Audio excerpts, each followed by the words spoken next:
Unspoiled Network podcast. This is Unspoiled, covering The Hunger Games, Book 3, Mockingjay, Chapters 4, 5, 6, and, surprise to RoShawn, 7. I did the intro already. We started, and she admitted she had not actually read Chapter 7, so guess what? You're getting a surprise live read, everyone. Really, they're all winners. We're all winners here, except for me, who's clearly the loser. Big loser. But you all are winning because you're going to get a live read. Welcome to Unspoiled. Are you coming to the tree? They strung up a man, they say, who murdered 3. Strange things did happen here, no stranger would it be if we met at midnight in the hanging tree. Are you coming to the tree where dead men called out for his love to flee? Strange things did happen here, no stranger would it be if we met at midnight in the hanging tree. Welcome to the show, everyone. I am Natasha. I am not a professional. My name is RoShawn, and this is my first day podcasting. So, guys, just know that in my intro, all I said about Chapter 7 was, a visit to a hospital does not go as planned. So thankfully that was about as not spoilery as it can get about what all goes on in the chapter. And it's funny because there's a earlier visit to the hospital, and I just assumed you were referring to that. Nope. So I have no idea what you're talking about. So that's kind of exciting for me. Hey, all right. We're on track, everybody. Yes. Look at us making lemonade. Beyonce be so proud. You'll be so proud of us. She will be so disappointed in me, but she would be really, really proud of you. So, all right. As far as the prep team, because the last chapter ended with I find my prep team, and you were sort of like, it can't be her people, and then you sort of turned a corner and you were like, I think it has to be her people. It has to be. I didn't like the implications of what it would mean if it was her prep team, though. And I stand by that because this is terrible. But I love the conversation that Gail and her have because it was dovetailed it's right almost into exactly our combo, right? Yep. Yeah, good stuff. So it opens with her walking in, and the place is just like an empty tiled room with a drain in the floor that reeks of piss and infection, and her prep team are fucking chained to the wall, and they shrink away from her as if she's gonna hurt them. Yeah. And for her part, Katniss is like, what the fuck are they doing here? And Plutarch is like, I didn't know about this. Yeah. We asked for your regular team because we thought it would be comforting to you to have people that you knew. Cinna asked that we do that. She's like, I doubt it.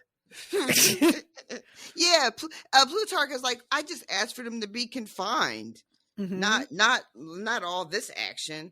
And it turns out this is punishment for stealing food, for stealing an extra slice of bread or cake or something. Bread, I think it was.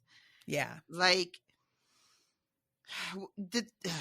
You guys, this conversation about how the oppressor, when not careful, just starts to emulate their oppressors, Yep. The same tactics, the same cruelty, the same inhumanity. And the guard just being like, but they stole food. You don't steal food. You know, like, that's just the way we do it here. There were repeated infractions. They were warned. Still, they took more bread. The guard pauses a moment as if puzzled by our density. You can't take bread. And she remembers that Octavia, who stole the bread, actually snuck her bread one time. And she's just like, oh my God, the fuck. So eventually she's like, you're going to unchain them. And at first she tries to be like, you don't have the authority to do that. And Plutarch steps in and is like, I'll take responsibility. You have my authority. And she's like, I'm bringing them to my mom, who is obviously shaken up at seeing the way they have been treated, because she didn't think this sort of shit was done in 13. Yep. I feel like that's going to be a recurring theme, where people are going to be confronted with these moments of being like, they do that shit here? You're not supposed to do that here. Here is supposed to be, again, the good guys. Yeah. You know, why are we behaving in this way? What are these people doing? There was this very, very quick line about how Katniss's mother is even despite her immense history and knowledge of healing, she's basically just a nurse. Yeah, they do not take her very seriously. So Katniss, when she's like alone with her other people again, says, I guess we've all been put on notice. What? No. What do you mean? Asks Fulvia. Yeah. Punishing my prep team's a warning, I tell her. Not just to me, but to you too, about who's really in control and what happens if she's not obeyed. If you had any delusions about having power, I'd let them go now. Apparently, a capital pedigree is no protection here. Maybe it's even a liability. And Fulvia is just like, Plutarch masterminded a breakout, and they're beauticians. They are not the same. And I can't help but be like, he masterminded the breakout, but he was also a fucking game maker. Yep. Like, they're more the same than not. And Fulvia is later just like, no, it's Katniss that says to her in response, she's like, what do you think's gonna fucking happen to you if you get on Coin's bad side? Like, and she says the prep team, you know, theoretically could go back to the Capitol. They were kidnapped. You were an active participant in a rebellion. Where do you think you're going? And Plutarch, perhaps we're a little more necessary to the war effort than you give us credit for, says Plutarch, unconcerned. And it's just such a great demonstration of how comfortable he is. He is just really genuinely not worried, which is the exact kind of like privilege that he has always enjoyed, of being in such a position that he fancies himself beyond any sort of reach. Absolutely. And I mean, maybe he is, or maybe not. Like, yeah, that remains to be seen. You know, he really does occupy like he's able to tell the guard, like, you're going to release them on my authority, you know, and it happens. I think the guard does go make a phone call, but he eventually does come back with keys and releases everybody. So, I mean, but I think Plutarch is in a little bit of denial. I don't think so. I think denial implies that he has an idea there's a threat and he won't let himself believe it. And I don't think he has an idea. I think he genuinely believes he is safe. Fair enough. He might not be hip to the reality of his situation. But he is a very important part of what 13 was able to accomplish, and they needed him in a way that definitely ups his status. But Katniss says to him when he says, you know, you're not giving us enough credit, she says, you know, of course you're necessary. The tributes were necessary, weren't they? Until they weren't.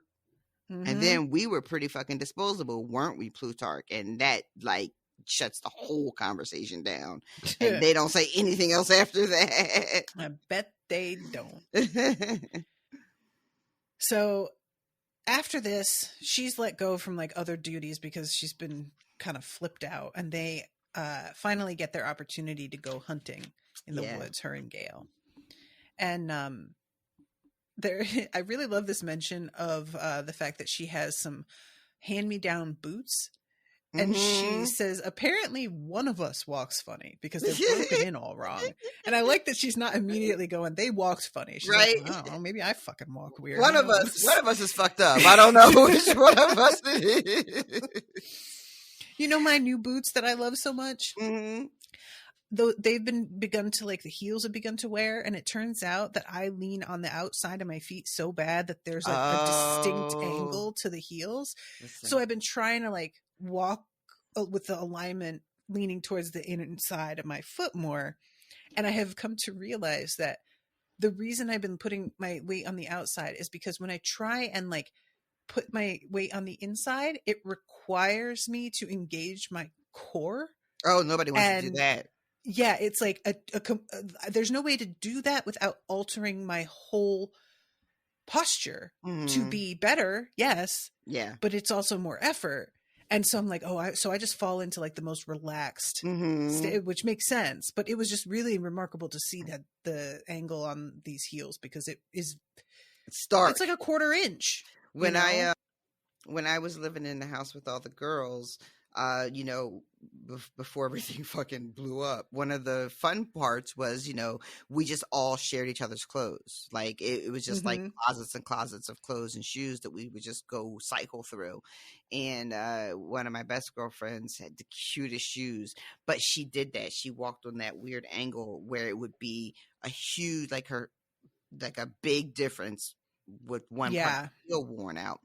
And I would try to wear her shoes, and I could not fucking walk in them. But she had the cutest fucking shoes. I would try, but yeah, I'd be like, okay, this isn't going to work. I can't wear these all night. Yeah. I had to like I apparently walk with my stance a little wider as well, so that I can relax a bit more. And it requires my feet being closer together, and the whole way that I walk being like sort of narrower. And when I do it, I can feel the difference in my whole body. It's clearly like, I bet I even look better, but wow, it is really hard. And it's sort of, I kind of like the fact that it's something that I can physically feel in my shoes when I'm doing it right. Right. So that it's a trigger to like a reminder to, but it's just really, it's just funny the things that like, we don't see ourselves doing our everyday shit. We pose in front of a mirror and that's it. And there's just a lot to the way we move that we are not aware of. Yeah. So they go out to hunt, and these animals are not used to being hunted. So it's super easy for them to like get a dozen things right away. And I have to say, I was expecting them to get above ground and it should just be all barren. But turns out no. Nope. Yeah, it is woods, and it is nice. They even have like a spring where the water is safe to drink and everything. Yeah. They have kind of a nice day, and then they end up into this pretty intense conversation because Gale is finally just like, so like what was all that with the prep team? Like, you were really, really upset. Like, why do you care what happens to them? And it leads them into a really necessary, complex conversation that nobody has an easy answer to. I love that Katniss is caught off guard, kind of like, wait, why do I care?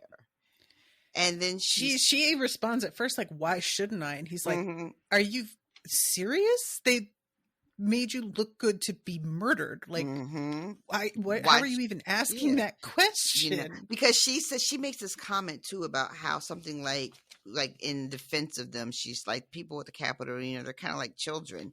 And he's like, I don't know, let's talk about the literal children who got sent to the games. Let's talk about that for a second, and what, they watch people for amusement. Was that a big secret? Is the Capitol unaware of how the games work? And she's like, no, of course not. But they look at it differently. They were raised differently.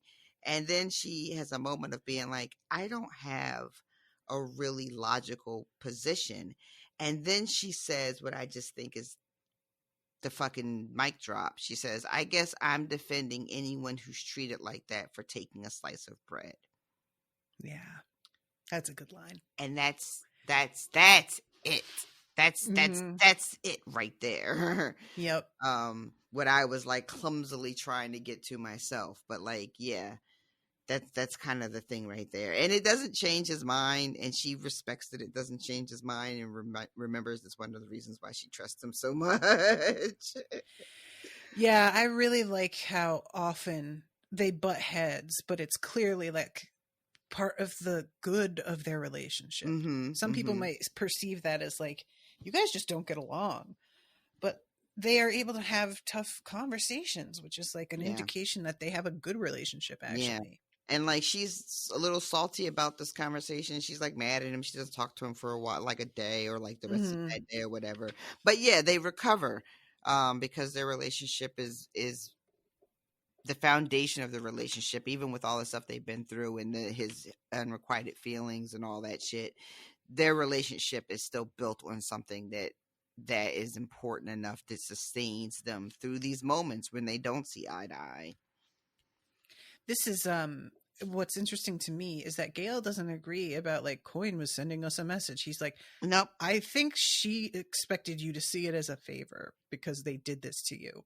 Like, you know, I mean, and that what a difference in thinking, you know, and that's like, it's so, what's so great about these books is how often I am like, one moment I'm like, Gale, 100%.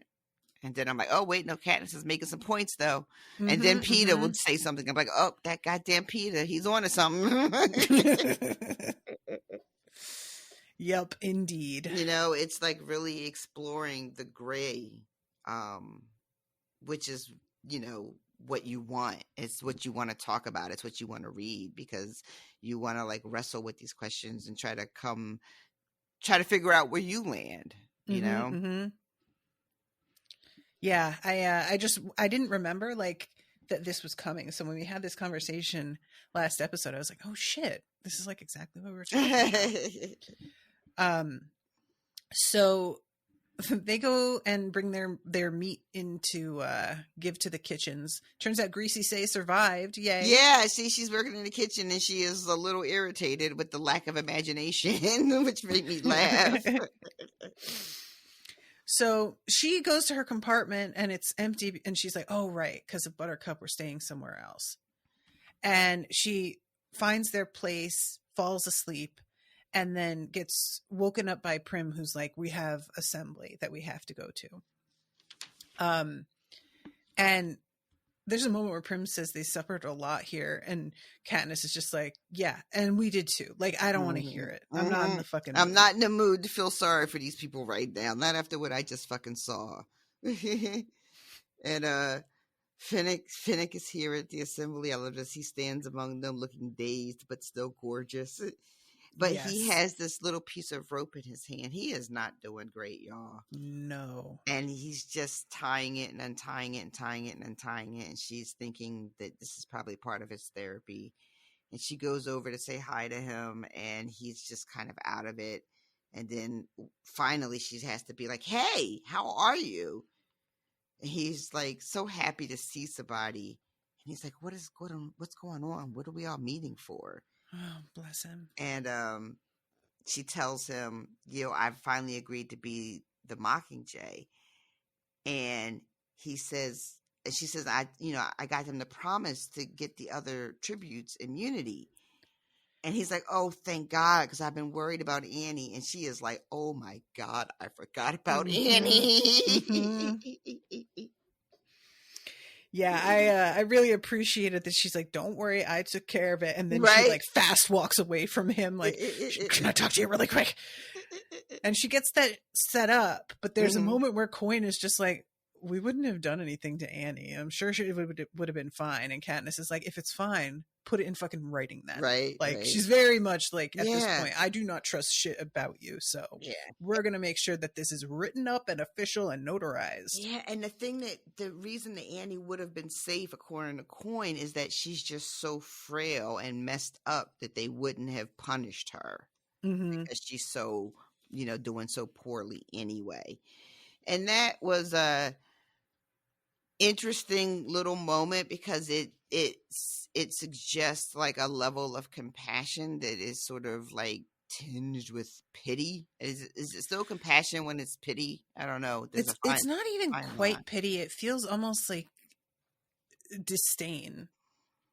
It does, doesn't it? Like, oh, Yeah. she's not even worth like the trouble of punishing her. Yeah.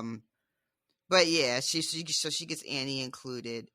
And then finally we have the announcement, right, of this deal that Katniss is gone into, but then it turns out to be a little bit of an addendum.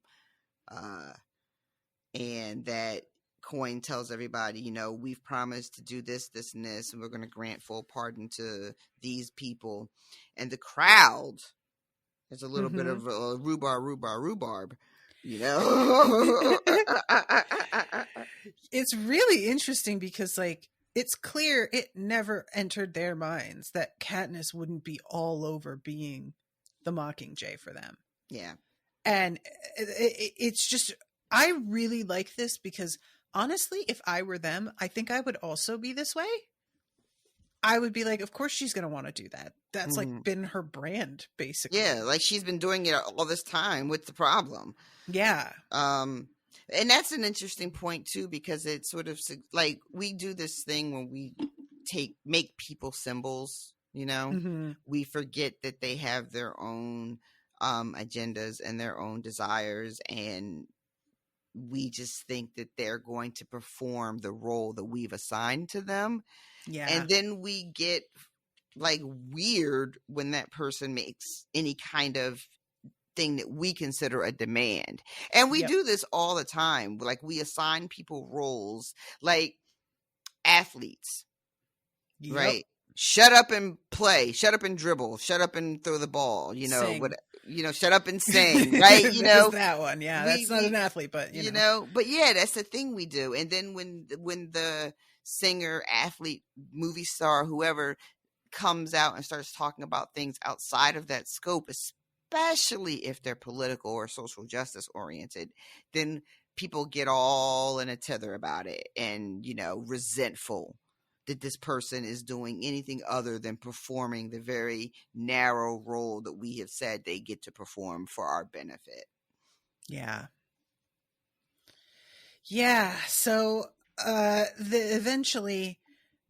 because like it ends with Coin saying, but in return for this unprecedented request, Soldier Everdeen has promised to devote herself to our cause. It follows that any deviance in motive or deed will be viewed as a break in the agreement. Immunity would be terminated, and the fate of the 4 victors determined by the law of District 13, as would her own. Yep. So yeah, she just has to add that on there. Yep. I am just like the parallels between now Coin has not shown herself to be a sadist, or as immediately threatening in the same way that President Snow has been. Yeah. However, there are parallels, and once again, in the very next chapter, it starts with like another power player who has decided to use me as a piece in her games. Yeah. Like just once again, I don't know if it's ever going to be possible for Katniss to have an agency that exists outside of just being reactionary to these people who are trying to force her to do or be a thing, There's got to be a moment where, like, if she's truly the Mockingjay, there's going to have to be a moment where she is like the strings are cut, Yeah. Otherwise, this is all performance, which is one of the things I love so much about the next chapters we get as they're trying to get her to perform. And in news that surprises none of us, she's terrible. Oh my God. It is so funny. I really, really love this aspect of her character. The fact that like they know that she needs to be the one, but she isn't good at it because like so many YA books, the person who is meant to be sort of the head of things, the symbol, is effortlessly and accidentally excellent at the thing. They didn't even try. They don't even have to try. They were bad, and they turned out to everybody disagrees. You know, They get her all dressed up, put her in her costume, give her one line to deliver, and she can't even do it. Oh God! So she gets redone, and later on, they're just like, take that fucking makeup off. She looks like she's 35 years old. Like, I kept imagining what the youngest Kardashian, how she just looks so much older than she is. Girl. It's a combo of that and like makeup and also plastic surgery. Yes. But yeah, there's a lot of young girls who look a lot older because they have gotten many things done that age them. It's just, you know. And it's just going to keep aging them as they get older, and they're going to have to go back and get all that shit undone or like redone. That fucking picture that our friend posted of the youngest Kardashian girl. She really did look like she was 35 in that and it was the makeup and the style of the picture, but she just looked so much older than she actually is. And like, why? Stop. Y'all, take it from somebody who's getting older. Like, stop it. So there's a really awful moment where Octavia is like helping and her hands are shaking. She is clearly like, she is suffering from PTSD herself here. This whole description of the prep team is how different they look physically, you know, how traumatized they are, how out of place they are too when they go to eat together, and how they just stick out, you know, because they've got all their capital, sort of like what's left of their capital, you know, adornments, accessories, you know, and how just bonkers it looks out of the context of the capital. And poor Octavia. And the other one, Flavius, who doesn't have like his whole, you know, he's like, his face is all washed. He doesn't have his makeup on. He's wearing these drab clothes. It's. I'm surprised at how sad I feel for the prep team in a way, which makes me happy that I could be sad for them, because it says, you know, I have a little bit of like niceness in my spirit somewhere. It also just speaks to how well written it is. Yes. Because we should hate these people, like, you know, and it would be easy to write them as hateable and just make it a really stark line. And she just doesn't do that. Yeah. And it's tough. This is what people are. They are complicated. There's a line. It says Katniss is saying, "I try to become acquainted with the District 13 Octavia. Her real hair turns out to be a nice auburn. Her face is ordinary, but has an undeniable sweetness to it. And she's younger than I thought. You know, and without her 3-inch fancy nails, her fingers are a little stubby and they can't stop trembling." Yeah, like they're humanized more now. Like they were like weird birds when we first meet them, you know. But they're just people underneath all of this craziness. So eventually they have like this weird thing about the scar on her wrist and what they're going to do to cover that up. And she's just like, I don't get it. Everybody knows about this scar, but they're just like, no. Yeah. And eventually they go back into like have dinner, and there's just this weird energy of everybody staring at them. And she has to sort of tell them, just ignore it. And here comes Gail trying to like smooth things over, be polite and diffuse the tension, trying to make conversation. She's got an adorable little sister who has never seen anything like the prep team. And so she's looking at Octavia, and it's just like, you're green. Are you sick? Oh my God. And Katniss is just like, no, it's just for fashion. It's like wearing lipstick, no big deal. And Octavia just kind of whispers, it's supposed to be pretty. And she starts to like tear up. And the little girl Posey thinks about it for a second. And then she just goes, I think you'd be pretty in any color. I'm sorry. And how sweet is that moment? I love it so much. It's so adorable. And how she just gets a little smile and says, thank you. Mm-hmm. Because like kids, I won't say that kids don't lie, because of course they love lying. They really but do. This sort of thing, like kids aren't known for their tactfulness in this sort of respect. Yes. You know? So it could have easily gone a million different ways. Oh, you look so weird. You know, oh, that color is so ugly. And, you know, because a kid will just fucking say whatever the fuck. That's why I don't fuck with them. Exactly. I don't need to get my feelings hurt. Bless them.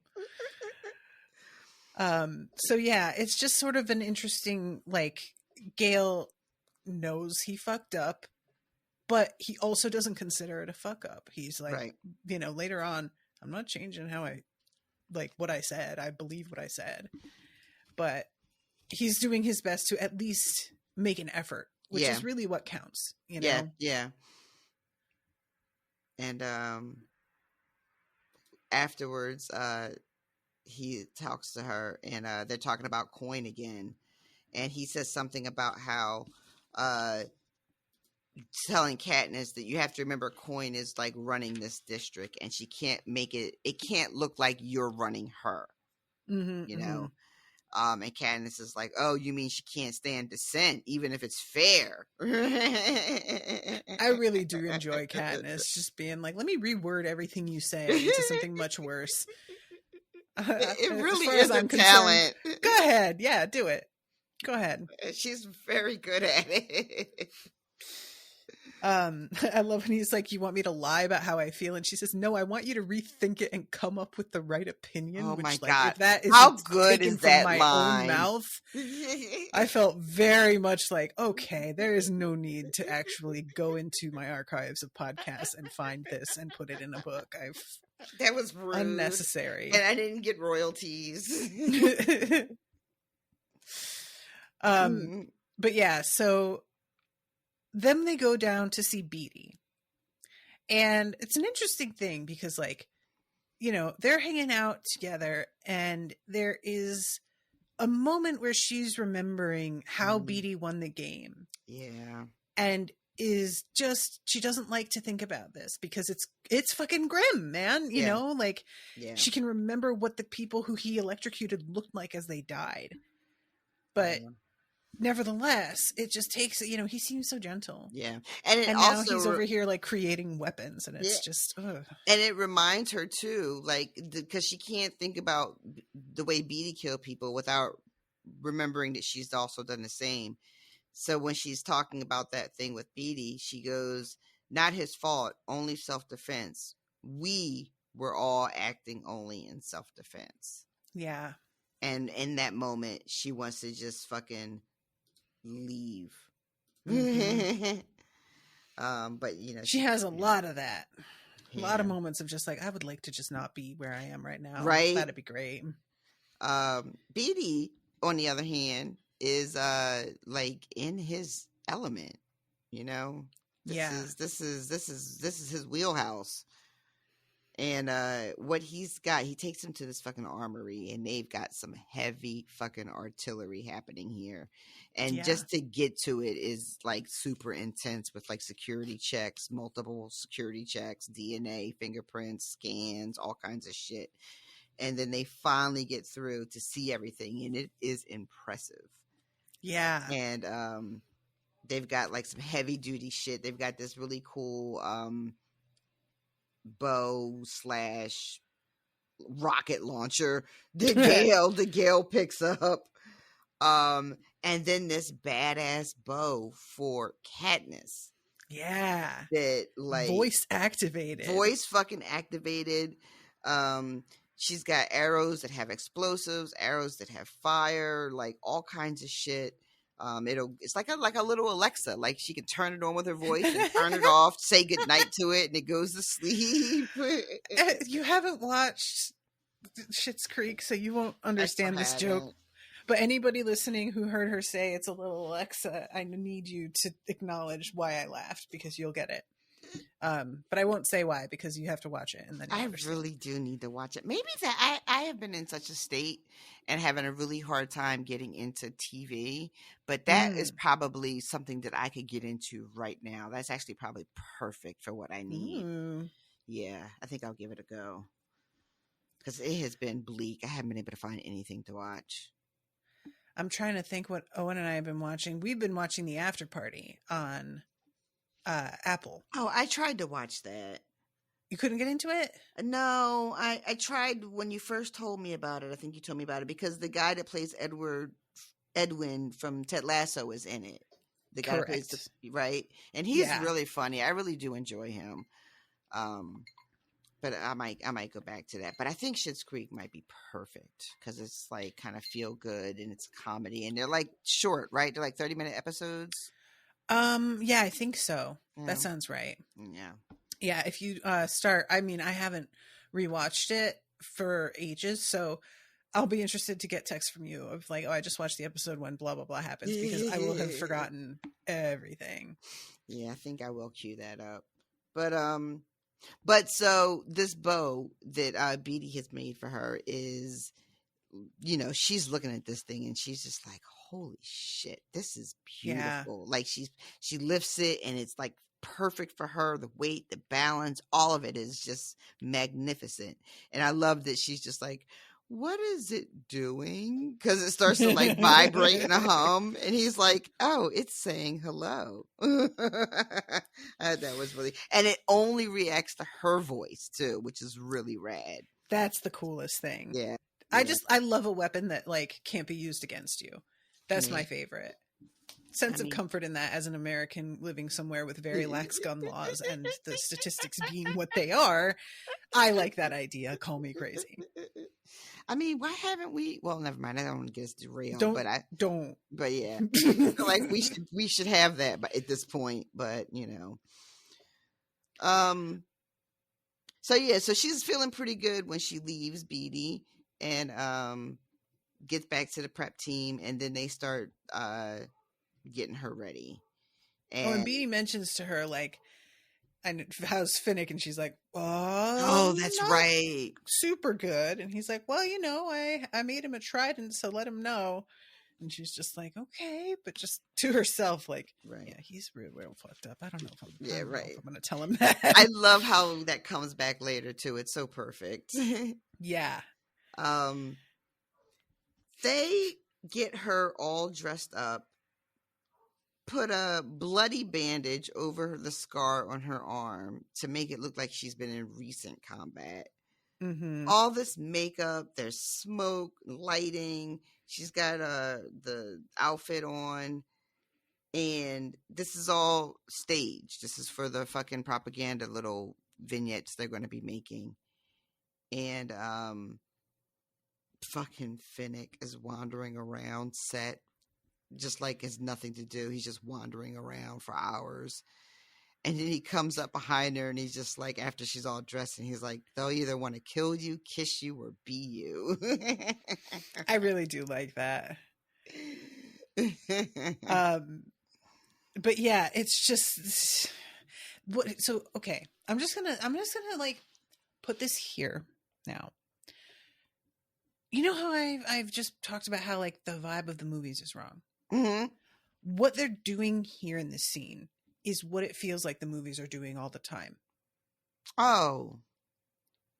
Do you get what I'm saying? I do, 100%. And it really frustrates me that they made these movies without being aware. And I'm not trying to say like that was their downfall, because these movies went gangbusters. They made tons of money. Oh, people love them. They were a success. It's not like I'm saying that I know why they fail. I'm not saying that.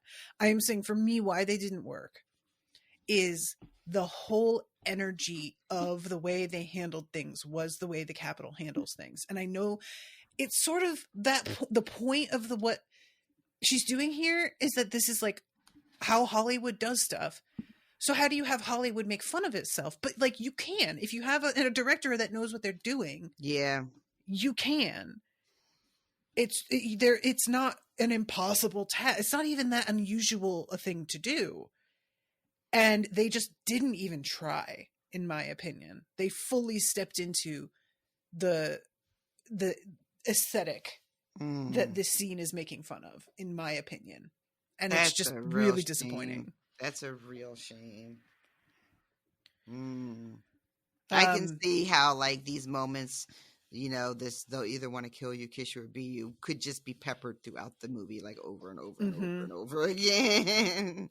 And especially because everybody that's in the movie, I'm assuming, is like super hot, like, you know, young, beautiful 20-somethings. And yeah.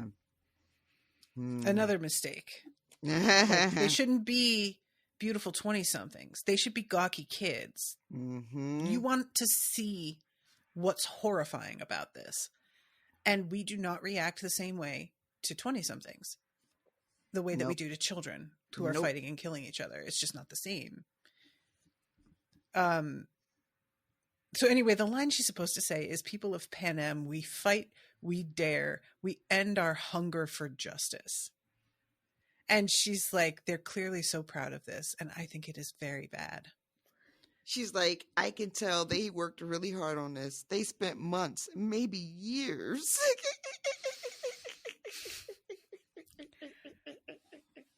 Finally, the intercom crackles and Haymitch's acerbic laugh fills the studio. He contains himself just long enough to say, "And that, my friends, is how a revolution dies." Fucking harsh for somebody we haven't heard from in a minute. Ooh, yeah. Yeah. She gets real mad. She has not, like, seen or talked to Haymitch since she lost her shit on him, because he's been, you know, in seclusion to detox. So this is their first interaction in a few days, I'm assuming, if not more. And this is how he shows up. But she knows he's right. She's thinking it herself, if anything. Yeah. Like, you know? Even so, as much as I hate it, I knew immediately that he was right about my performance. And then we find out that he has to spend the rest of the day basically bringing everybody up to speed about how bad she is. Like, he has to just convince everybody this is not what she can do. She can't just stand in a television studio with a costume and fake surroundings and give something that feels real. And he has a stroke of genius. He calls a bunch of different people up to this command room. And some of them are people that you would expect, like Plutarch and Fulvia and her prep team. But there's also people from 12. Gail comes up. Levy, Greasy Say comes up. And what Haymitch ends up doing is just asking everybody, tell me about a moment when you connected with something that Katniss did or said, something that was fucking real, when she by herself made you feel something real. Yeah, and he's like, not when Peeta made her look good. He's made sure to say, and I was like, ouch again, sir, but fine. And he says, and then there's like quiet that goes on for a while. and she says, I'm beginning to think it will never end. And I'm reading this like, nobody has nothing to say. This is super awkward. Please, somebody say something, please. And then finally they start to pipe up one by one. And I don't know I think it's Levy is the first person. And they say, when she volunteered to take Prim's place at the reaping, because I'm sure she thought she was going to die. And Haymitch is like, excellent. That's a great example when he writes it down. And then somebody else mentions, and the next person who speaks is that guy Boggs, who is like he's like a guard, but like a second in command. Maybe not second in command. He's like an enforcer. But yeah, he's a bodyguard almost. Yeah, he's the guy that Gale had to like get in the way of. You know, he's just a big hulking figure that's sort of looming around. And he says, when she sang the song for Rue, even though he says just when the little girl died, he doesn't say her name, but we all know who. Yeah. And this moment has Katniss remembering that she had seen Boggs with the little boy on his hip at one point in the dining hall. And she's like, maybe he's not so bad after all. I'm going to keep my eye on him. And then, I really love, like, just the whole way that she decides to come around on him a little I bit. do too, yeah. It's a conscious choice she's making, and I just really enjoy it. And finally, there's like 2 or 3 moments, and then finally she's like, you know what? I like him. Other people, I think Octavia ends up saying something. She says, I cried when she drugged Peter so that she could get him medicine. And when she kissed him goodbye, and then she's like embarrassed that she spoke because she's not sure if she was like should have said anything. Yeah. I hate this for her so much. I just want her to be okay. I know she's a capital person, but it makes me so sad to see her like saying something and then immediately retreating. Like, oh God, I shouldn't have talked. Right. It's what a weird way to like to find ourselves being so sympathetic to these people who, you know, I remember reading the first book when they were like, you know, just sort of like around her with their nonsense as I'm reading this horrible story about this little girl who's being sent into this, like, you know, to the death kind of situation. And now here we are seeing them and being like, oh,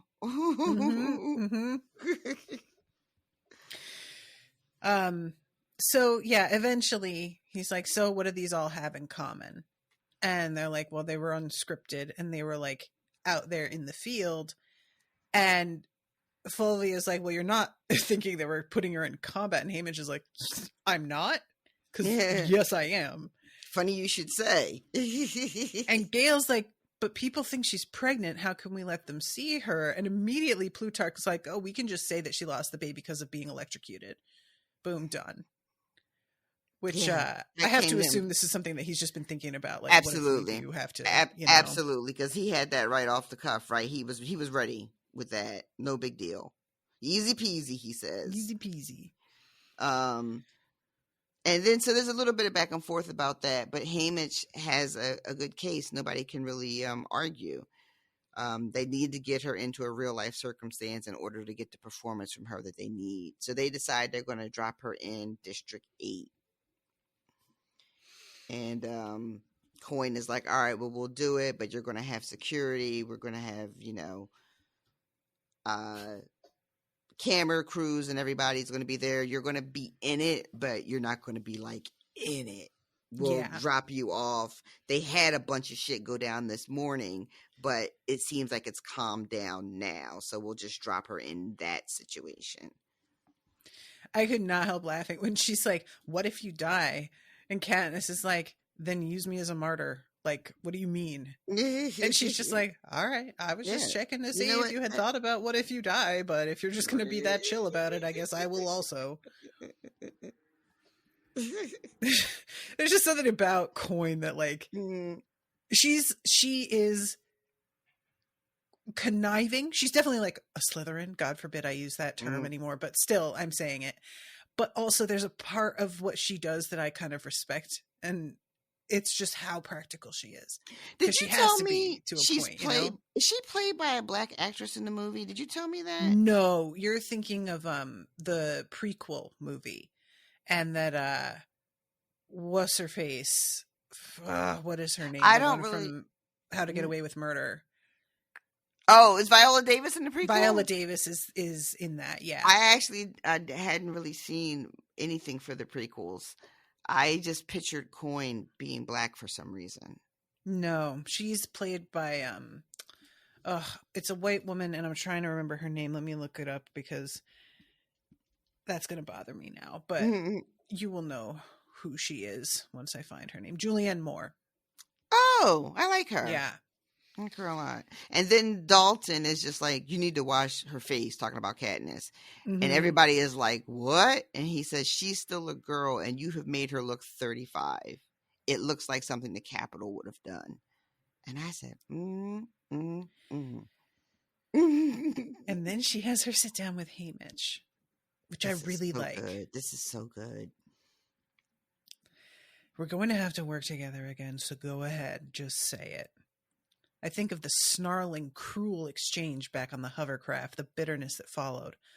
But all I can say is, I can't believe you didn't rescue Peeta. I know, he replies. There's a sense of incompleteness, and not because he hasn't apologized, but because we were a team. We had a deal to keep Peeta safe.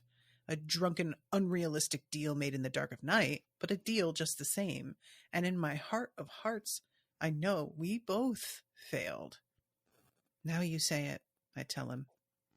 I can't believe you let him out of your sight that night, says Haymitch. I nod. That's it.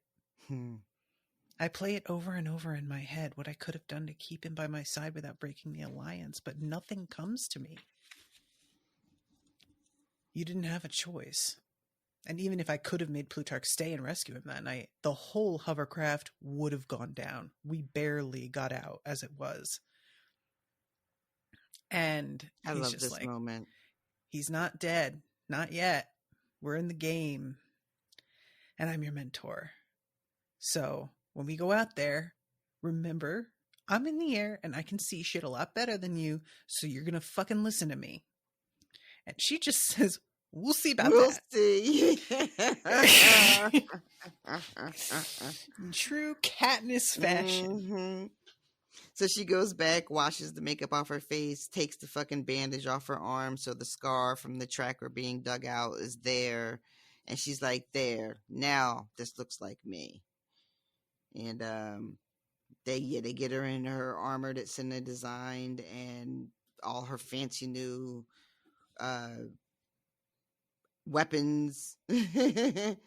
Yeah. And he gives her a gas mask on her belt, and he's like, if you see anybody dropping for reasons you can't explain, you put this on right away. And reminds her about the arrows, which ones are which, what does what. And Boggs takes her to the airborne division, and then she bumps into Finnick again, and he's like, I should be going with you. They won't let me go. And he's in his fucking hospital gown with his slippers on. His hair's a mess. He's got the rope tied around his fingers, looking just like somebody who cannot go into combat. And this man is a mess. He is a mess. And this is when she tells him about the trident, and it works. He gets really distracted, and he gets really excited about it. And he's like, oh, a trident. What does it do? And she's just like, I don't know, but if anything like my bow, you're going to want to go fucking see it. You're going to need to train, though. And that, like, gets him focused. And she says, you might want to put some pants on. And then he just rips the fucking hospital gown up and just him in his underwear. And he's like, why? Do you find all of this distracting? Oh my God. It's so good. Meanwhile, Boggs is standing there like, I want this moment to end right now. I just imagine him like hip thrusting and sort of like rolling around a little bit. That's like, them hips. Those hips don't lie. They do not. They do not lie. The whole show. So, and then they get in the elevator and she apologizes to Boggs for the scene, and he's like, don't be. I think you handled that really, really well, and it was better than me having to arrest him. And this is another moment where she's starting to think about Boggs, like, maybe I should give him a chance. Maybe he's not that bad. So this, okay, so I'm trying to see here. Here it is. The fucking elevator goes sideways, which I always forget, and it's just I always try and sort of mentally figure out how that could work, and I can never come up with anything because I'm not even good at figuring out how regular elevators work. But they go into the hangar and she sees all of these ships, the Air Force, and she's all like, different kinds. I cannot believe you guys were fucking sitting on this and letting us go through what we went through. And he's like, first of all, we were barely alive. Second of all, we didn't know how to fucking pilot these things. Like, there were like 7 of us who knew. Third of all, we could have nuked them all. Who would survive? What's the point? And she's like, okay, well, PETA said that, and y'all are like, kill the traitor. Yeah, I love that. Boggs moment. is like, he called for a ceasefire. We haven't been launching nuclear weapons. We're doing regular war. Like, he's acting like we're already out here annihilating the human race. That's not what's happening. And it's like not fair to frame it that way, which he is correct. He says we're doing it the old-fashioned way.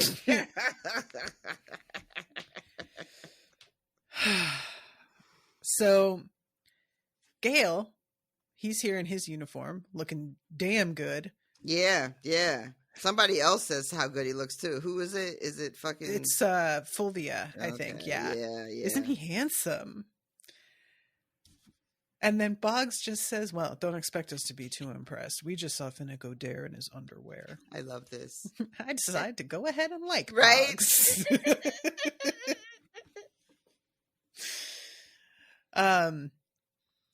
So we get a little bit of a summary here. Every district's at war except for 2.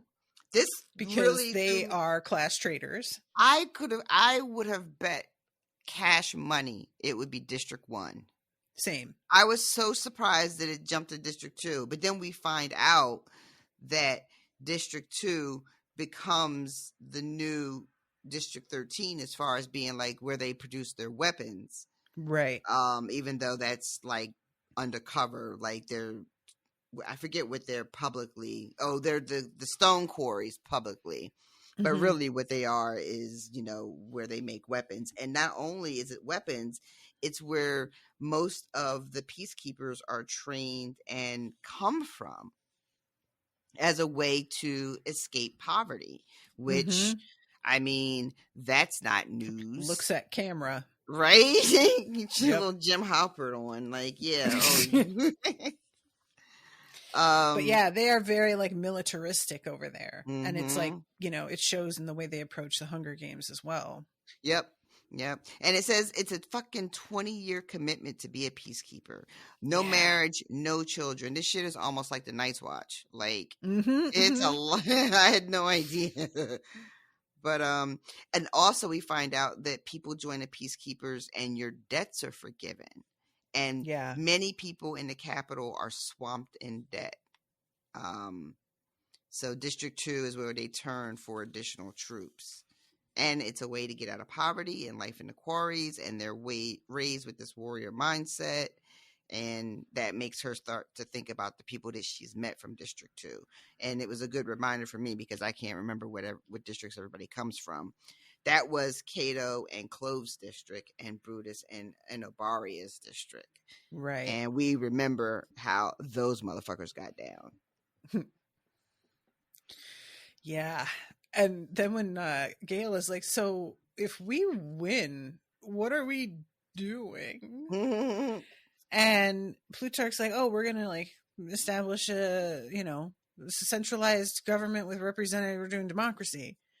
And Gale's like, oh. I fucking love this. I love this.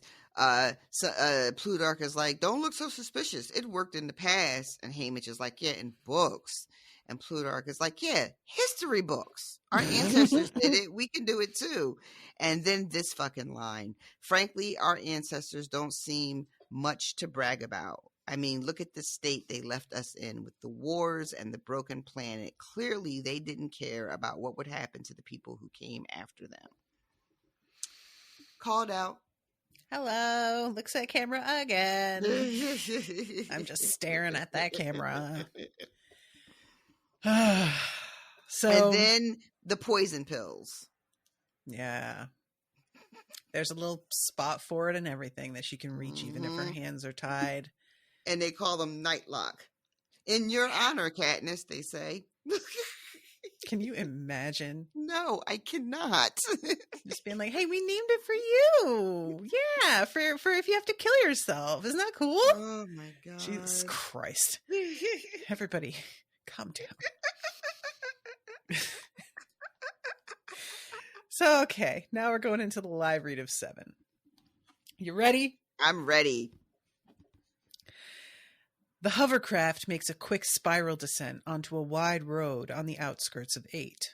Almost immediately, the door opens, the stairs slide into place, and we're spit out onto the asphalt. The moment the last person disembarks, the equipment retracts. Then the craft lifts off and vanishes. I'm left with a bodyguard made up of Gale, Boggs, and 2 other soldiers. The TV crew consists of a pair of burly Capitol cameramen with heavy mobile cameras encasing their bodies like insect shells, a woman director named Cressida, who has a shaved head tattooed with green vines, and her assistant Masala, a slim young man with several sets of earrings. On careful observation, I see his tongue has been pierced too, and he wears a stud with a silver ball the size of a marble. Boggs hustles us off the road toward a row of warehouses as a second hovercraft comes in for a landing. This one brings crates of medical supplies and a crew of 6 medics. I can tell by their distinctive white outfits. We all follow Boggs down an alley that runs between 2 dull gray warehouses. Only the occasional access ladder to the roof interrupts the scarred metal walls. When we emerge onto the street, it's like we've entered another world. The wounded from this morning's bombing are being brought in. On homemade stretchers, in wheelbarrows, on carts, slung across shoulders, and clenched tight in arms. Bleeding, limbless, unconscious, propelled by desperate people to a warehouse with a sloppily painted H above the doorway. It's a scene from my old kitchen, where my mother treated the dying, multiplied by 10, by 50, by 100. I had expected bombed out buildings, and instead find myself confronted with broken human bodies. This is where they plan on filming me? I turn to Boggs. This won't work, I say. I won't be good here. He must see the panic in my eyes, because he stops a moment and places his hands on my shoulders. You will. Just let them see you. That will do more for them than any doctor in the world could. A woman directing the incoming patients catches sight of us, does a sort of double take, and then strides over. Her dark brown eyes are puffy with fatigue, and she smells of metal and sweat. A bandage around her throat needed changing about 3 days ago. The strap of the automatic weapon slung across her back digs into her neck, and she shifts her shoulder to reposition it. With a jerk of her thumb, she orders the medics into the warehouse. They comply without question. This is Commander Paylor of 8, says Boggs. Commander, Soldier Katniss Everdeen. She looks young to be a commander, early 30s, but there's an authoritative tone to her voice that makes you feel her appointment wasn't arbitrary. Beside her, in my spanking new outfit, scrubbed and shiny, I feel like a recently hatched chick, untested and only just learning how to navigate the world. Yeah, I know who she is, says Paylor. You're alive then. We weren't sure. Am I wrong, or is there a note of accusation in her voice? I'm still not sure myself, I answer. Been in recovery. Boggs taps his head. Bad concussion. He lowers his voice a moment. Miscarriage. But she insisted on coming by to see you're wounded. Well, we've got plenty of those, says Paylor. You think this is a good idea? Says Gale, frowning at the hospital. Assembling your wounded like this? I don't. Any sort of contagious disease would spread through this place like wildfire. I think it's slightly better than leaving them to die, says Paylor. That's not what I meant, Gale tells her. Well, currently that's my other option. But if you come up with a third and get coin to back it, I'm all ears. Paylor waves me toward the door. Come on in, Mockingjay, and by all means, bring your friends. I glance back at the freak show that is my crew, steel myself, and follow her into the hospital. Some sort of heavy industrial curtain hangs the length of the building, forming a sizable corridor. Corpses lie side by side, curtain brushing their heads, white cloths concealing their faces. We've got a mass grave started a few blocks west of here, but I can't spare the manpower to move them yet, says Paylor. She finds a slit in the curtain and opens it wide. My fingers wrap around Gale's wrist.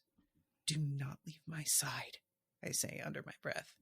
I'm right here, he answers quietly. I step through the curtain and my senses are assaulted. My first impulse is to cover my nose, to block out the stench of soiled linen, putrefying flesh, and vomit, all ripening in the heat of the warehouse. They've propped open skylights that crisscross the high metal roof, but any air that's managing to get in can't make a dent in the fog below. The thin shafts of sunlight provide the only illumination, and as my eyes adjust, I can make out row upon row of wounded in cots, on pallets, on the floor, because there are so many to claim the space. The drone of black flies, the moaning of people in pain, and the sobs of their attended loved ones have combined into a wrenching chorus. We have no real hospitals in the districts. We die at home, which at the moment seems a far more desirable alternative to what lies in front of me. Then I remember that many of these people probably lost their homes in the bombings. Sweat begins to run down my back, fill my palms. I breathe through my mouth in an attempt to diminish the smell. Black spots swim across my field of vision, and I think there's a really good chance I could faint. But then I catch sight of Paylor, who's watching me so closely, waiting to see what I am made of, and if any of them had been right, to think they can count on me. So I let go of Gale and force myself to move deeper into the warehouse, to walk into the narrow strip between two rows of beds. Katniss! A voice croaks out from my left, breaking apart from the gentle din. Katniss! A hand reaches out of the haze. I cling to it for support. Attached to the hand is a young woman with an injured leg. Blood has seeped through the heavy bandages, which are crawling with flies. Her face reflects her pain, but something else too, something that seems completely incongruous with her situation. Is it really you?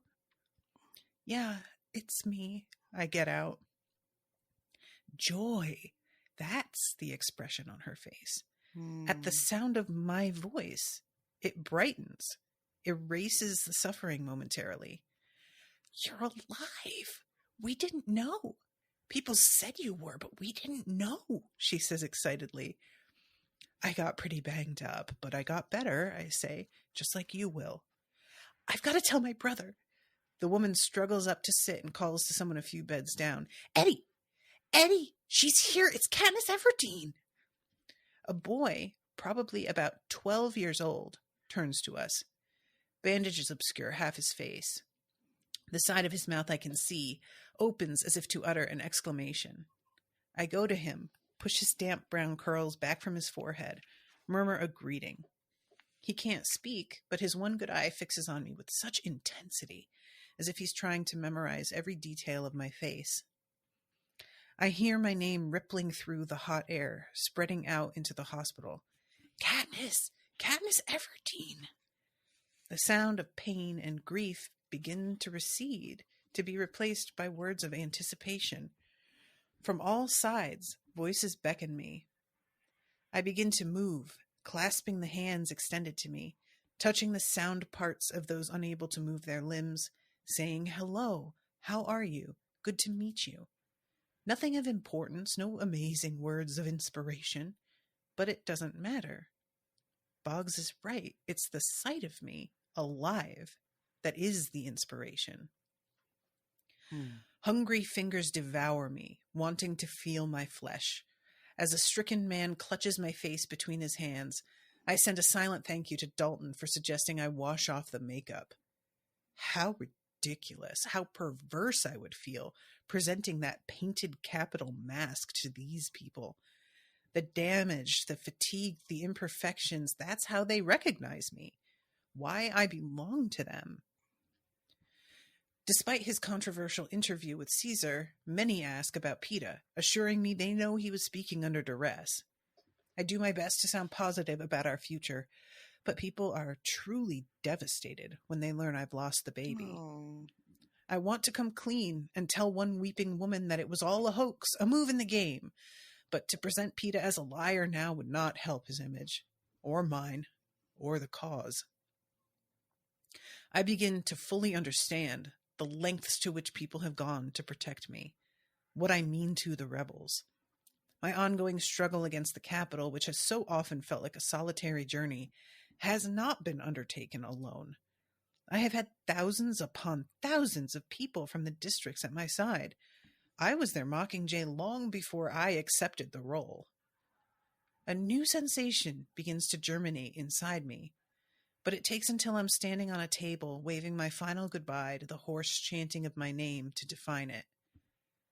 Power.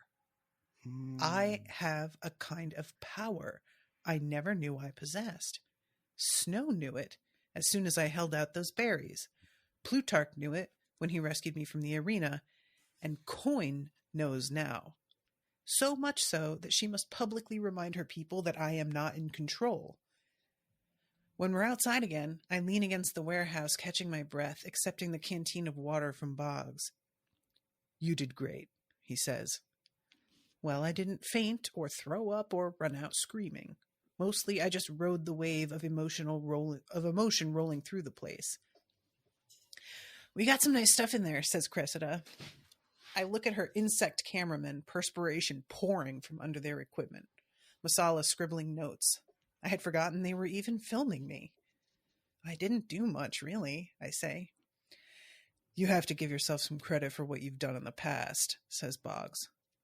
What I've done in the past? I think of the trail of destruction in my wake.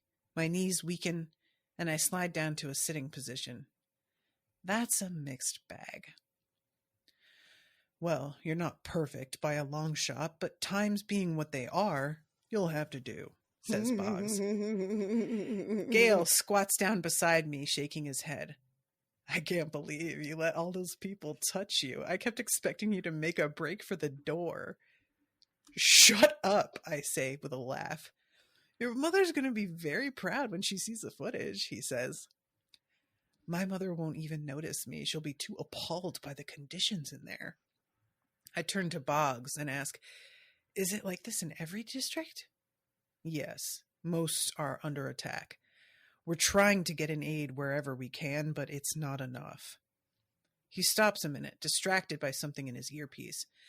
I realize I haven't heard Hamish's voice once, and fiddle with mine, wondering if it's broken. "We're to get to the airstrip immediately," Boggs says, lifting me to feet with one hand. "There's a problem." "What kind of problem?" asks Gale. "Incoming bombers," says Boggs. He reaches behind my neck and yanks Cinna's helmet up onto my head. "Let's move!" Unaware of what's going on, I take off running along the front of the warehouse, heading for the alley that leads to the airstrip. But I don't sense any immediate threat. The sky is an empty, cloudless blue. The street's clear, except for the people hauling the wounded to the hospital. There's no enemy, no alarm. Then the sirens begin to wail. Within seconds, a low-flying V formation of capital hoverplanes appears above us, and the bombs begin to fall. I'm blown off my feet into the front wall of the warehouse. There's a searing pain just above the back of my right knee. Something has struck my back as well, but doesn't seem to have penetrated my vest. I try to get up, but Boggs pushes me back down, shielding my body with his own. The ground ripples under me as bomb after bomb drops from the planes and detonates. It's a horrifying sensation being pinned against the wall as the bombs rain down. What was that expression my father used for easy kills? Like shooting fish in a barrel. We are the fish, the street, the barrel. "Katniss!" I'm startled by Hamish's voice in my ear. "What? Yes, what? I'm here," I answer. "Listen to me. We can't land during the bombing, but it's imperative you're not spotted," he says. "So they don't know I'm here?" I assumed, as usual, it was my presence that brought on punishment. "Intelligence thinks no, that this raid was already scheduled," says Hamish.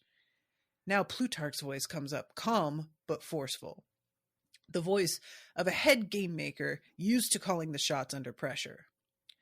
"There's a light blue warehouse 3 down from you. It has a bunker in the far north corner. Can you get there?" "We'll do our best," says Boggs. Plutarch must be in everyone's ear because my bodyguards and crew are getting up. My eyes instinctively search for Gale, and I see he's on his feet, apparently unharmed. You've got maybe 45 seconds to get the next wave, says Plutarch. I give a grunt of pain as my right leg takes the weight of my body, but I keep moving. No time to examine the injury. Better not to look now anyway. Fortunately, I have on shoes that Senna designed. They grip the asphalt on contact and spring free of it on release. I'd be hopeless in that ill-fitting pair that 13 assigned to me. Boggs has the lead, but no one else passes me. Instead, they match my pace, protecting my sides, my back. I force myself into a sprint as the seconds tick away. We pass the second gray warehouse and run along a dirt-brown building. Up ahead, I see a faded blue facade, home of the bunker. We have just reached another alley, need only to cross it to arrive at the door when the next wave of bombs begins. I instinctively dive into the alley and roll toward the blue wall. This time, it's Gale who throws himself over me to provide one more layer of protection from the bombing. It seems to go on longer this time, but we are further away. I shift onto my side and find myself looking directly into Gale's eyes. For an instant, the world recedes and there is just his flush face, his pulse visible at his temple, his lips slightly parted as he tries to catch his breath. "You all right?" he asks, his words nearly drowned out by an explosion. "Yeah, I don't think they've seen me," I answer. "I mean, they're not following us." "No, they've targeted something else," says Gale. "I know, but there's nothing back there but..." The realization hits us at the same time. The hospital. Instantly, Gale's up and shouting to the others. "They're targeting the hospital." "Not your problem," says Plutarch firmly. "Get to the bunker." "But there's nothing there but the wounded," I say. "Katniss." I hear the warning note in Haymitch's voice and know what's coming. "Don't you even think about..." I yank the earpiece free and let it hang from its wire. With that distraction gone, I hear another sound. Machine gun fire coming from the roof of the dirt-brown warehouse across the alley. Someone is returning fire. Before anyone can stop me, I make a dash for an access ladder and begin to scale it. Climbing, one of the things I do best. "Don't stop," I hear Gale say behind me. Then there's the sound of his boot on someone's face. If it belongs to Boggs, Gale's going to pay for it dearly later on. I make the roof and drag myself onto the tar. I stop long enough to pull Gale up beside me, and then we take off for the row of machine gun nests on the street side of the warehouse. Each looks to be manned by a few rebels. We skid into a nest with a pair of soldiers hunching down behind the barrier. "Boggs knows you're up here?" To my left, I see Paylor behind one of the guns looking at us quizzically. I try to be evasive without flat-out lying. "He knows where we are, all right." Paylor laughs. "I bet he does. You've been trained in these?" She slaps the stock of her gun. "I have in 13, says Gale, "but I'd rather use my own weapons." "Yeah, we've got our bows." I hold mine up and then realize how decorative it must seem. "It's more deadly than it looks." "It would have to be," says Paylor. "All right, we expect at least 3 more waves. They have to drop their sight shields before they release the bombs. That's our chance. Stay low." I position myself to shoot from one knee. "Better start with fire," says Gale. I nod and pull an arrow from my right sheath. If we miss our targets, these arrows will land somewhere, probably the warehouse across the street. A fire can be put out, but the damage an explosive can do may be irreparable. Suddenly they appear in the sky, 2 blocks down, maybe 100 yards above us. 7 small bombers in a V formation. "Geese!" I yell at Gale. He'll know exactly what I mean. During migration season, when we hunt fowl, we've developed a system of dividing the birds so we don't both target the same ones. I get the far side of the V, Gale takes the near, and we alternate shots at the front bird. There's no time for further discussion. I estimate the lead time on the hoverplanes and let my arrow fly. I catch the inside wing of one, causing it to burst into flames. Gale just misses the point plane. A fire blooms on an empty warehouse roof across from us. He swears under his breath. The hoverplane I hit swerves out of formation but still releases its bombs. It doesn't disappear, though. Neither does the other one I assume was hit by gunfire. The damage must prevent the sight shield from reactivating. "Good shot," says Gale. I wasn't even aiming for that one, I mutter. I'd set my sights on the plane in front of it. They're faster than we think. Positions, Paylor shouts. The next wave of hoverplanes is appearing already. Fire's no good, Gale says. I nod, and we both load explosive-tipped arrows. Those warehouses across the way look deserted anyway. As the plane sweeps silently in, I make another decision. I'm standing, I shout to Gale and rise to my feet. This is the position I get the best accuracy from. I lead earlier and score a direct hit on the point plane, blasting a hole in its belly. Gale blows the tail off a second. It flips and crashes into the street, setting off a series of explosions as its cargo goes off. Without warning, a third V formation unveils. This time, Gale squarely hits the point plane. I take the wing off the second bomber, causing it to spin into the one behind it. Together, they collide into the roof of the warehouse across from the hospital. A fourth goes down from gunfire. All right, that's it, Paylor says. Flames and heavy black smoke from the wreckage obscure our view. Did they hit the hospital? Must have, she says grimly. As I hurry toward the ladders at the far end of the warehouse, the sight of Masala and one of the insects emerging from behind an air duct surprised me. I thought they'd still be hunkered down in the alley. They're growing on me, says Gale.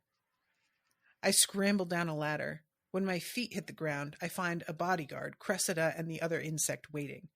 I expect resistance, but Cressida just waves me toward the hospital. She's yelling, I don't care, Plutarch, just give me 5 more minutes.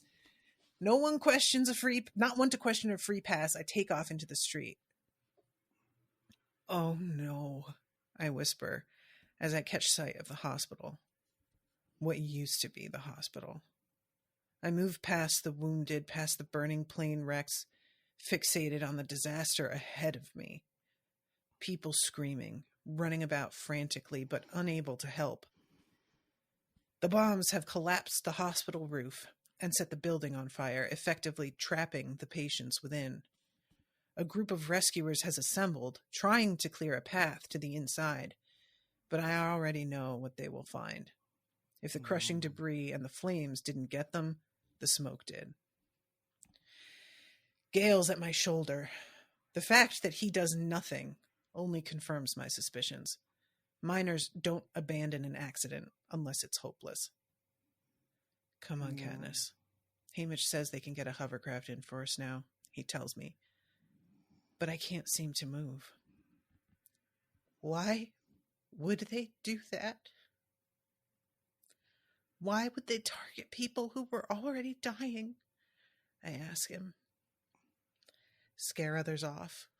Prevent the wounded from seeking help, says Gale. Those people you met, they were expendable. To Snow, anyway. If the Capitol wins, what will it do with a bunch of damaged slaves? I remember all those years in the woods listening to Gale rant against the Capitol, me not paying close attention, wondering why he even bothered to dissect its motives, why thinking like our enemy would ever matter. Clearly, it could have mattered today. When Gale questioned the existence of the hospital, he was not thinking of disease, but this, because he never underestimates the cruelty of those we face. Jesus Christ. I slowly turn my back to the hospital and find Cressida flanked by the insects, standing a couple of yards in front of me. Her manners unrattled. Cool, even. Katniss, she says, President Snow just had them air the bombing live. Then he made an appearance to say that this was his way of sending a message to the rebels. What about you? Would you like to tell the rebels anything? Yes, I whisper. The red blinking light on one of the cameras catches my eye. I know I'm being recorded. Yes, I say more forcefully. Everyone is drawing away from me. Gale, Cressida, the insects giving me the stage. But I stay focused on the red light. I want to tell the rebels that I am alive. That I'm right here in District 8, where the Capitol has just bombed a hospital full of unarmed men, women, and children. There will be no survivors. The shock I've been feeling begins to give way to fury. I want to tell people that if you think for 1 second the Capitol will treat us fairly if there's a ceasefire, you're deluding yourself, because you know who they are and what they do. My hand goes out automatically as if to indicate the whole horror around me. This is what they do, and we must fight back. I'm moving in toward the camera now, carried forward by my rage. President Snow says he's sending us a message. Well, I have one for him. You can torture us and bomb us and burn our districts to the ground. But do you see that? One of the cameras follows as I point to the planes burning on the roof of the warehouse across from us. The Capitol seal on a wing glows clearly through the flames. Fire is catching. I am shouting now, determined that he will not miss a word. And if we burn, you burn with us. My last words hang in the air. I feel suspended in time, held aloft in a cloud of heat that generates not from my surroundings, but from my own being. Cut! Cressida's voice snaps me back to reality, extinguishes me. She gives me a nod of approval. That's a wrap. Wow. Wow. Not a bad chapter to have to live read. No, it really wasn't. I know it was a little bit longer than you prefer to do, but that's a really good one to live read. I mean, low key, I'm glad I fucked up. Holy shit. Wow. Yeah. Wow. The fucking, like, oh, wow. Yeah. Wow. And this is a real loaded chapter in our February of 2024. Right. Yeah. Bombing hospitals. Yeah. Yep. Wow. I mean, all right. So we're gonna wrap soon, but just to drill to the main takeaways. This goes so different than like what they were expecting. She wasn't supposed to get into anything.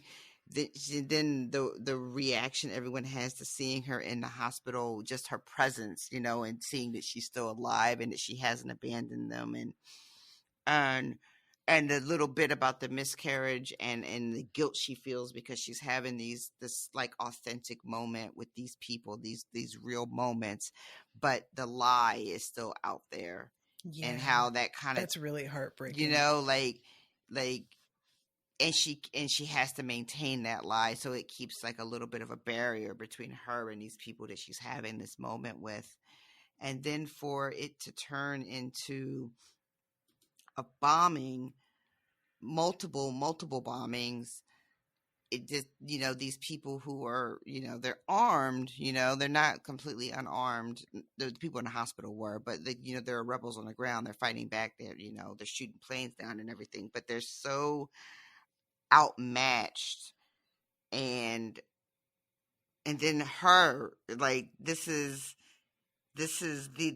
what drives her, right? This is what moves her, and then for it to end with like rap, like I don't want to be cynical, I know that they're doing a thing, but I oh my God. Yeah, very much so. It's such a fucking difficult, like, this is sort of what I enjoy about the way that Suzanne Collins brings her experience with reality TV into this, because there is cynicism to it. It's marketing, but also it's fucking necessary. It's important. Yeah. It matters. So it's like very easy to sort of want to be really dismissive of it, but there is so much power in what they're doing that pretending this isn't critical, right, is disingenuous. Right, And right. so you want to just be like, oh, get these people out of my face filming this. Like, no, this But that's is that has to, huge. people have to see this, you know. Yeah. This is going to rile some people the fuck up, is what it's going to do, you know. Jesus Christ. Did Gail kick Boggs in the face?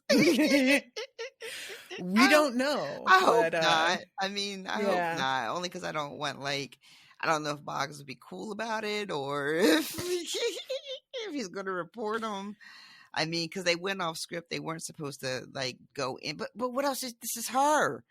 And Gail is about it. He's, like, right there with her. I love immediately that. Fucking behind love her going, do that. not stop.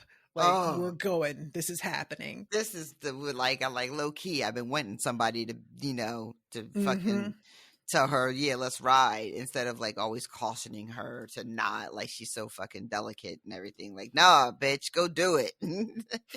I love too that she just has to say geese. He knows. And they know exactly what they're doing. Like the way that they are in sync in this way. Yeah, it's really interesting, the contrast, because her and Gail are on the same page because they know each other really well and think the same way. And then her and PETA work super well together because they do not think at all alike. Yeah. And they sort of fill in the gaps on each other. Yeah, it's really fascinating to compare, not to, like, to compare the two relationships. Not like, I don't mean compare, not like, Team Gail, Team PETA. Exactly. Not that at all, but just watching the way her relationship with each man is so different, but they both work, you know, but they work for different reasons. That was so good. Jesus, that was good.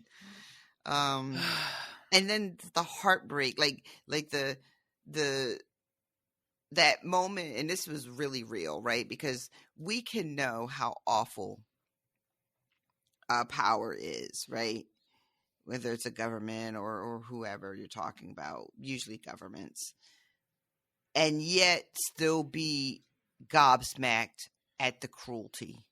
Yeah. You know, like, they have been living under the suppressive regime for 75 years. They've seen the cruelty, they've experienced the cruelty, and yet they're bombing a hospital and they can't even wrap their brains around it.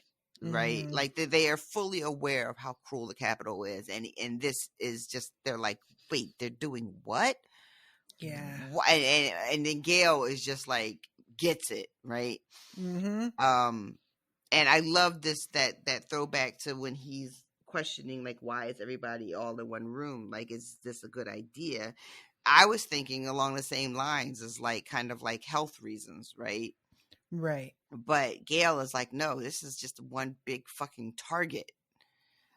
And obviously he doesn't get an opportunity to explain his reasoning for asking that in the moment. But and there were like Paler says, like, what are my other options? Like, the whole place is bombed out. Where are you going to put these people? But yeah, you know, there are certain things that we all think are like the rules that are supposed to be the rules of engagement. Like, in the real world, you know, we have all kinds of, like, rules for war that not everybody is held to the same standard, you know. But, you know, there are certain things that are supposed to be off limits because that's just human decency, even in wartime. And yet people just, they, you know, do that shit anyway. Yeah. You know, bombing hospitals, bombing churches, bombing schools, bombing various places of worship. In real time, you know, telling people to move to this area because it's safe, and then bombing that area too. And yeah, shit, fuck. This is like the emotion that I was putting into Katniss's voice when she was asking why they would do this was purely me, just with the reality of this being done, and asking, like, why, like, the cruelty is the point. Yep. It's, you know, trying to ask why. It's just a kind of logic that people who operate like this don't need. That logic isn't a requirement for how they approach anything. because they don't see you as people. Yep. So That's the why thing. would they consider this cruelty? You're Yep. just, you're just a problem. Yep. You cease to be a person. You are just a problem. You are like, what is it? What do they call it in video game culture? NPC. Yeah. Yeah. And once you, like we talked about before, once you choose to not see the humanity in a people, then you can do all kinds of wild shit and justify it to yourself and to anybody that is fucking listening to you. You'll have all kinds of justifications for it. But I firmly believe that, like, somewhere in your heart, you're full of shit. Yeah. There's like a dark corner in your soul that that you're wrong. And you just don't listen to it. You bury it until it becomes this little small kernel that eventually is non-existent. But you get to a point where it's non-existent. But our capacity for cruelty is unmatched. Yeah. I was talking to someone. I was talking to a girlfriend, and we were talking about. This isn't about like current events, but we were talking about enslaved people in the United States and what it was, what started it, and then I'll wrap because we've been doing this for super long, and you got to eat and I got to go to bed. But there was a thing that happened where I saw a TikTok of a person. It was a black person who did like an ancestry DNA thing, and they had like a significant amount of European DNA, which is very, very common for black people in America. Sure. And a person who I'm going to assume is white, but I didn't see their profile picture, commented basically, so you got all that white in you, ha ha ha ha ha. I guess, all that shit you say about, racism and whatever, like, how do you like it now, right? Because the person about missing the fucking point. Right? The person didn't seem to understand that the reason why the descendants of slavery in America have so much white blood in us is because of all the fucking rape.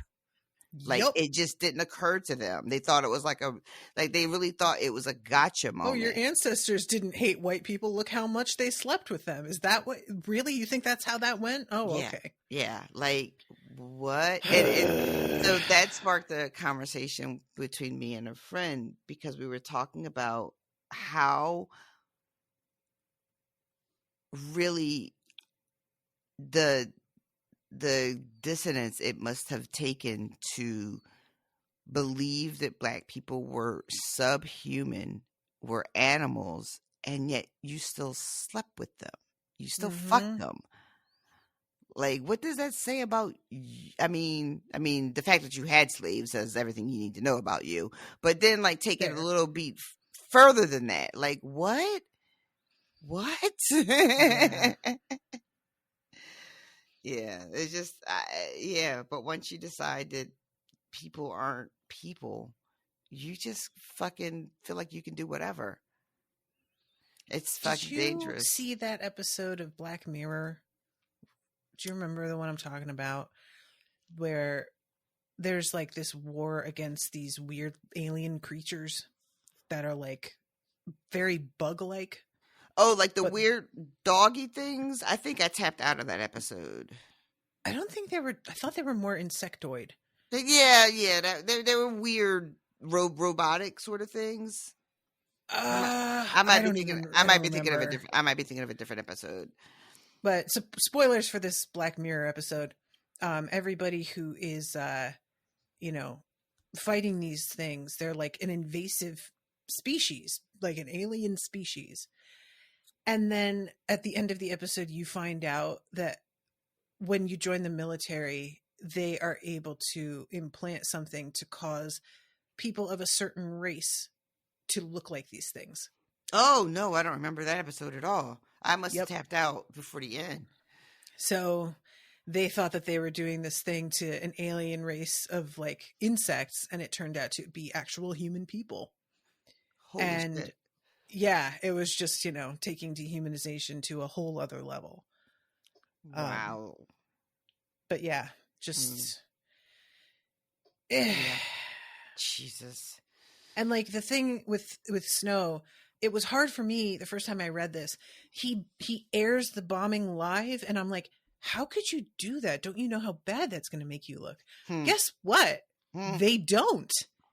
They don't know how bad it's going to make them look. Nope. And apparently it didn't make them look bad for like decades. Yeah. Because they did it and aired it, and nobody blinked an eye until quite recently. Yeah, like you can convince other people to like co-sign your fucking, you know, inhumanity. Like you can convince, like you decide a group of people is, you know, deserving of the treatment that you're about to give them.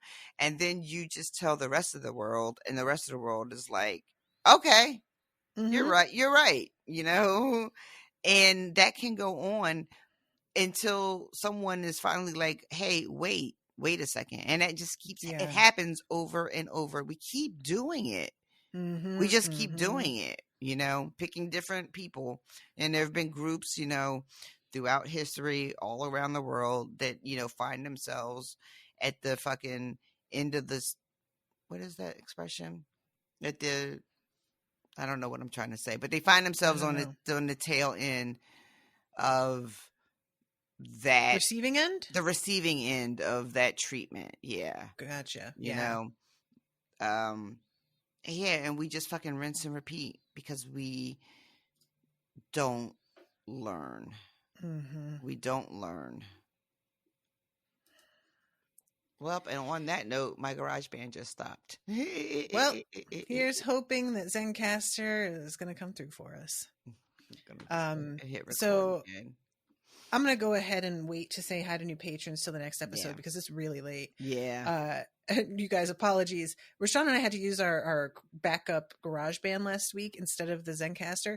And I didn't think about it, RoShawn, but there were big pauses for all the sound effects of clapping and stuff, but I didn't have that. So there was just like these weird awkward pauses in the recording, and somebody in the chat was like, is the air horn showing up for anybody else? I can't hear it. And I was like, that's a Zencastr feature. Whoops. Gotta get you an air horn in garage band. Oh man. All right, guys. Well, love you very much. Appreciate all of you listening. I really hope that you are enjoying the coverage, that you enjoyed the live read. My voices may not be distinct enough to tell who's who, but I am doing my best. Thank you, everybody, too, for my birthday presents. So many people sent me happy birthday wishes and little tokens of affection and various size tokens of affection. And thank you so much. I also want to thank some people who apparently sent me some things months ago. I just stopped checking Venmo. Like I checked Venmo like when you put the word out for me a couple months ago when I was having a really hard time, and like after that I was like, okay, I don't need Venmo anymore. And then Natasha was like, did you get anything for your birthday? And I was like, yeah, I got like, you know, some people and she was like, did you check your other ones? I had not. And there was a bunch of folks in there. So, hey y'all, I'm so sorry. I replied to some people tonight. I'm so sorry it took so long. I did not know that shit was there. I was just like, oh, Venmo is over. Let me just take the notifications off because it's canceled. It's over. That shit was like, hello. So thank you everybody for the birthday wishes and the gifts. It really made my day. 49 is a number. That's all I got to say about that. Y'all, I'm at 39. We're each teetering on the brink of a new era. Teetering is right. I'm looking over that shit like it's the abyss. I'm just dropping something down there to see how long before it hits the bottom. God. We gotta do something. We gotta do something to celebrate and make it like a good time. Yeah. You're 40 and my 50. Yeah. Yeah. We'll do it up. We'll do something. The double F birthday. We got to come up with a slogan. That's what we have to do first. Like brand it. We got to figure out what our branding is. Got to figure out what a brand. Then get a hashtag going. Look. Yes, exactly. I'm going to work on it. All right, everybody. We love you. And until next time, toodaloo, motherfuckers. Bye, guys. Are you coming to the tree where dead man called out for his love to flee? Strange things did happen here, no stranger would it be if we met at midnight in the hanging tree.